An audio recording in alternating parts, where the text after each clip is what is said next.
All right, ladies and gentlemen, we'll talk about Joe Rogan and Neil Young. There's a whole controversy that's come out on Spotify. We're going to talk about that tonight on the Report from Tiger Mountain. Thank you for listening.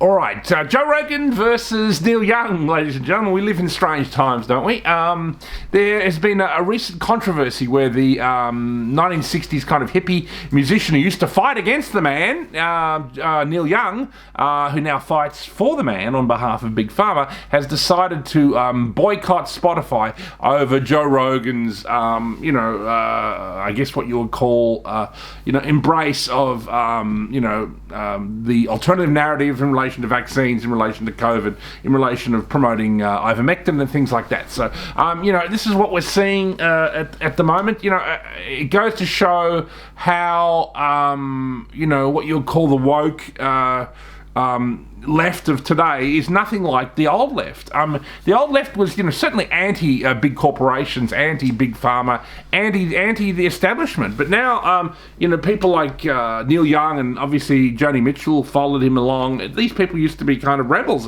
against, certainly big corporations and things like this. And it's kind of actually interesting. If you look into the background of Neil Young, his whole music catalogue was recently bought by Big Pharma. So there's a kind of almost, corporate interest now in the actual back catalogue of Neil Young that's been bought up by people connected to Big Pharma, so you should look into that. But Joe Rogan is interesting.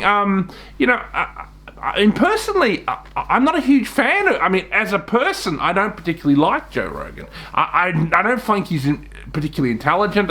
He's always smoking marijuana and going on about DMT and, I don't know. I've never been a fan of those kind of things. But I understand he's on our side, so to speak, and that he does have on a certain, a really amazing guests who go, Jordan Peterson he's had on many times. And he has a lot of interesting scientists on and this and that, and, his shows go on and on for 2 or 3 hours. I can't watch them all. But, I've seen clips from his shows, and I do like the show.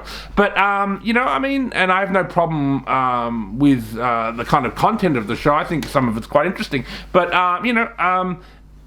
it's obviously become the #1 podcast in the world. There's something about Joe Rogan that, I don't know, how would I put it? It's like controlled opposition. He's like Ben Shapiro, another Jewish commentator. And so, so in other words, what they're doing is they're taking the alternative position and they're making sure that the alternative position is pro-Israel and, is right-wing, but within certain parameters, so that it won't go off into, what would be anti-Israel and anti-Jewish control of America. It wouldn't go into that area of things. So that's why you're seeing, your Ben Shapiro and your Joe Rogan as kind of like alternative. Even Bill Maher of late has started doing things like that and kind of like speaking out against woke culture and stuff. And this is a kind of reaction from the Jewish neoliberal world to kind of, again, to what you would call rein in debate within the parameters that they like.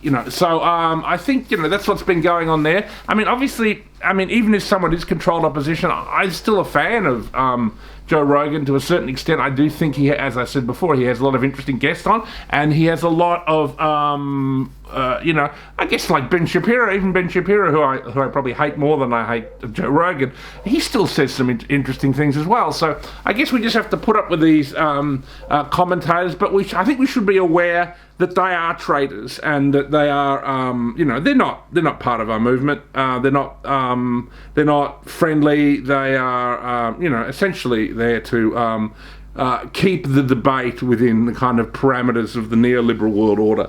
I think that's why they're doing. And that's also why they get so much attention from mainstream media, even if it's critical, because they're like the opposition that's allowed to be, Joe Rogan, blah, blah, blah, we've got problems with him, etc., etc. But, that way they stop, I guess, more alternative figures from becoming the #1 podcast in the world and things like that. So I think that's what's going on with the Joe Rogan case. As to Neil Young, he can go get fucked as far as I'm concerned. I've never a big fan of his music anyway. He's just an old junkie who's now a multi-millionaire and is just protecting his financial interests as half his catalogue has been bought up by Big Pharma. So that's all I wanted to say, ladies and gentlemen. Thank you for listening.